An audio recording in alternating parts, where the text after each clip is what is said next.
Well, the problem we're trying to solve in Canada is that we put most of our efforts in addressing youth homelessness in the emergency response.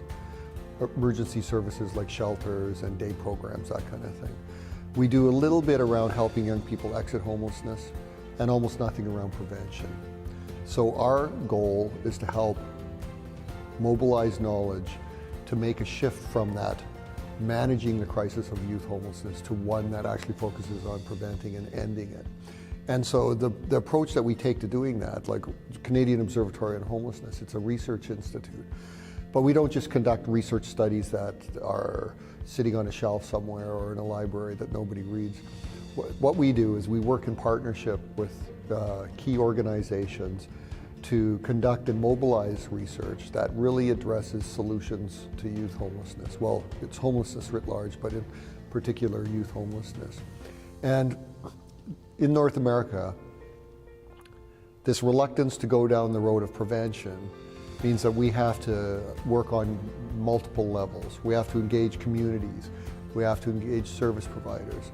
We have to work with government. So, and that's not just like convincing them, come on, let's do prevention, but actually show them that it makes sense, that there is an evidence base for it, and that we must do it, because not doing it actually produces incredible harm. And so the real success in terms of our collaboration is we work very closely with Away Home Canada, which is a national coalition to prevent and end youth homelessness. And so they have the strong connections with service providers across the country and a strong government relations strategy, this kind of thing, strong focus on policy and planning. And they work with us, and together we've created this new project called Making the Shift, a youth homelessness social innovation lab. So that project is designed to test out prevention, interventions and prevention policy in communities, to evaluate them, to develop program models in a rigorous way, to develop knowledge then that can be shared with all those stakeholders to say, look, this is how you do it. We can prevent youth homelessness. And you know what? It produces better outcomes for young people and their families than what we're currently doing. And so we need you to work with us to change things.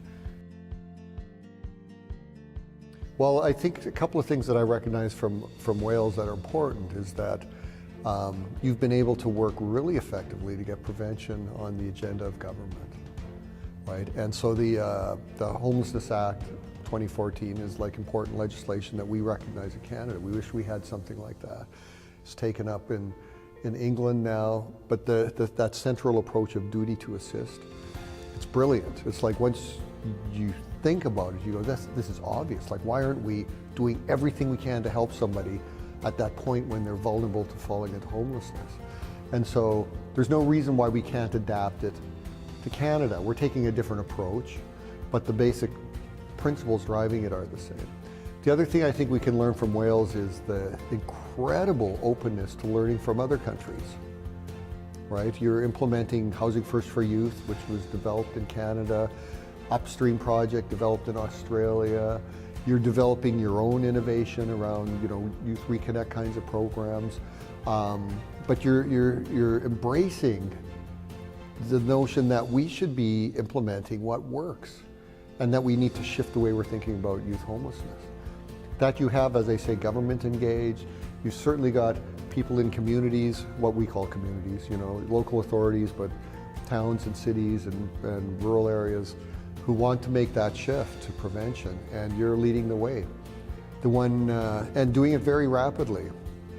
The one caution is you can move from being stuck to being innovative very quickly, but you have to keep the momentum going, because you can just as quickly go from being innovative to being stuck.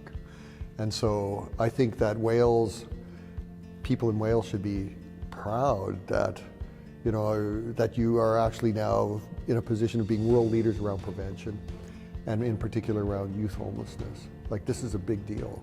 We're watching you, we're learning from you, we want to share. That's how we're going to get things done, right? So it'll be interesting to see in 10 years, well, even 3 years' time, what kind of differences are you seeing? With the duty to assist, I know it's uneven local authority to local authority, but generally there's a demonstrable impact on inflows into homelessness. So it all gives us hope that, with the right motivation, the openness to innovation, we can really live up to our claim that we want to end youth homelessness.